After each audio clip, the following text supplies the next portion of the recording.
Soy comunicador de profesión y por vocación llevo el activismo político.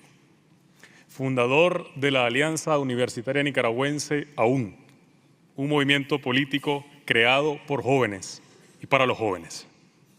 Mi país actualmente es controlado por una dictadura dinástica y sangrienta. Es Nicaragua.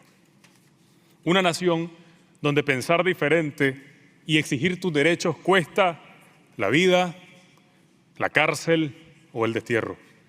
Un país con más de 6.2 millones de habitantes que, frente al casi millón de exiliados, debe ser una alerta al mundo. Ortega tiene el control absoluto de los poderes del Estado, él junto a su esposa, Rosario Murillo. El 16 de mayo del 2018, exactamente mañana, 6 años, se instaló una mesa de diálogo entre sectores de la oposición y el régimen. Ortega estaba por tomar la palabra cuando me enfrenté directamente a él, a menos de 2 metros de distancia, no con violencia, sino con la fuerza de mi voz. Yo tenía 20 años, no sabía qué palabras usar, pero sí sabía que debía enfrentarlo. Encararlo con la verdad, al dictador que nos condenó como nación. Alcancé a decirle estas palabras: esta no es una mesa de diálogo, sino una mesa para negociar su salida, porque usted es un asesino y hasta el día de hoy, se lo repito, sos un asesino.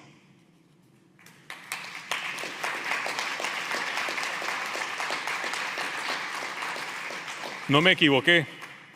Las distintas estrategias represivas y violentas en contra de la población civil hoy se cuentan en 355 asesinatos, en su mayoría jóvenes, además de 1.500 presos políticos que han pasado por distintas formas de tortura, física, psicológica, emocionales y torturas prolongadas. Actualmente hay 121 nicaragüenses encarcelados como prisioneros de conciencia en la cárcel La Modelo o en La Esperanza, sin olvidar lo que repetía antes, casi el millón de nicaragüenses obligados al destierro sin derecho a patria. En la historia reciente no hay un precedente como este, menos en la historia de Nicaragua. Es que la fuerza de los jóvenes no la puede detener un régimen decrépito.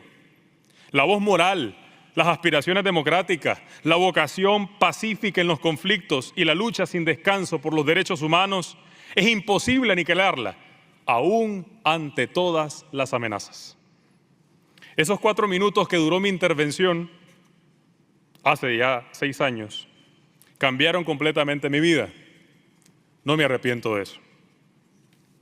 A pesar de los costos, exilio a Estados Unidos porque ofrecían dinero por mi cabeza, persecución constante, encarcelamiento por 20 meses, una condena de 15 años a la cárcel, inhabilitación perpetua de todos mis derechos que me definen como un ser humano y posteriormente el despojo de mi nacionalidad y la eliminación de todos mis registros oficiales.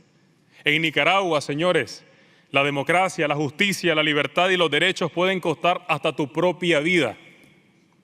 Me duele respirar, fueron las palabras de Álvaro Conrado, un niño de 15 años, después que una bala le atravesara su garganta.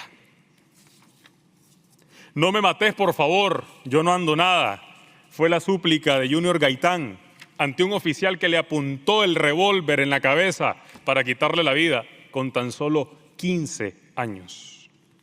Ambos asesinatos hoy siguen en la impunidad, al igual que otros cientos de crímenes. En Nicaragua, ser joven, ser estudiante, ser campesino, ser opositor, ser indígena y afrodescendiente es un delito y significa muerte.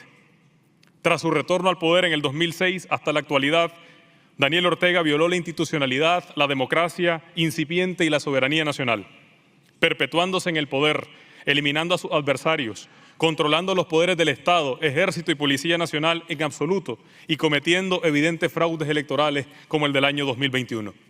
Año en el que nos preparábamos como oposición para participar de unas elecciones generales que lo definirían todo y al que no renunciábamos a la lucha y a la ruta cívica y pacífica y ordenada para resolver la crisis. Ortega decidió destruir y sobrepasar cualquier línea roja y burlarse de la comunidad internacional, incluyendo a la OEA, Naciones Unidas, Unión Europea y hasta el propio Vaticano. En abril del 2021 fui nombrado vocero oficial de la alianza electoral que congregó a todos los precandidatos y a las fuerzas vivas de la oposición, partidos y movimientos políticos. Pocos días después se desató una cacería.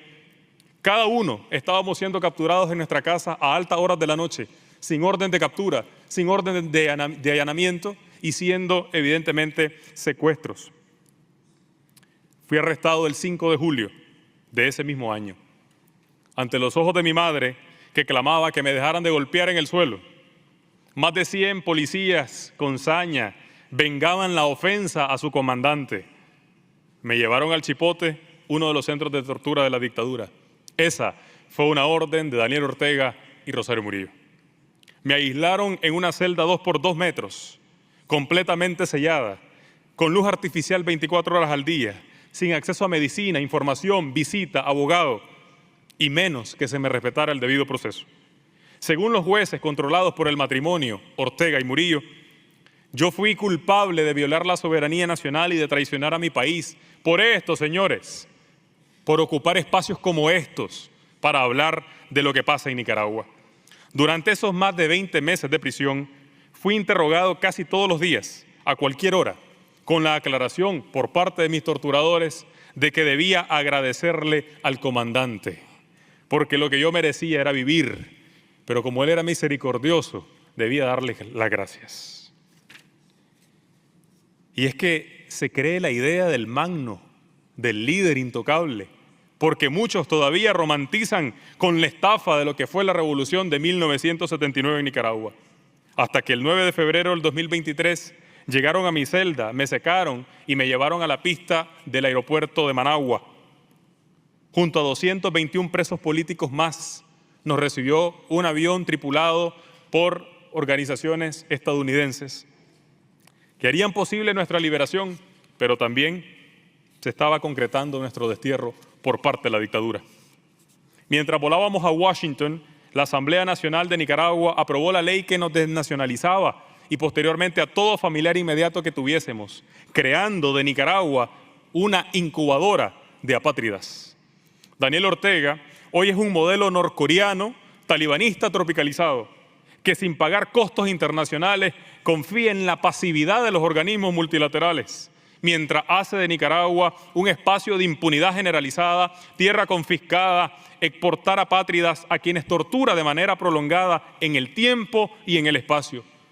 Porque mientras el régimen desata la persecución transnacional, también avala el tránsito ilegal del narcotráfico y el puerto seguro de la migración irregular hacia Estados Unidos. Mi último recuerdo de Nicaragua, que hoy construimos fuera de sus fronteras, fue besar su suelo, ese mismo que me vio nacer, y le prometí volver. Porque estoy convencido que aunque Ortega haga cualquier artimaña y amenaza, no podrá eliminar la fuerza de todo un pueblo que decidió cambiar su historia. A la comunidad internacional, no aparten la mirada de Nicaragua. No pueden justificar índices de crecimiento económico con base en remesas que son producto del destierro. No deben facilitar el financiamiento para reprimir, encarcelar y exiliar a nacionales. No se deben cerrar las puertas, señores, de los miles de nicaragüenses que están pidiendo asilo en Europa, Estados Unidos y otras partes del mundo. Es momento de actuar aislando financieramente al régimen, acompañar y respaldar a la oposición en búsqueda de su libertad dentro y fuera de Nicaragua, demandar la pronta liberación de los presos políticos, 121 presos políticos, y así el cese a la tortura, así como el retorno del exilio. Esperamos que Europa acoja, al igual que en Argentina, la jurisdicción para que las víctimas puedan llevar sus casos ante las instancias internacionales. Hay que hacer justicia. La comunidad internacional debe dejar de ser timorata. Esperamos más de Naciones Unidas, más de la Unión Europea y de cada país que defiende los derechos, no solo comunicados, sino también acciones.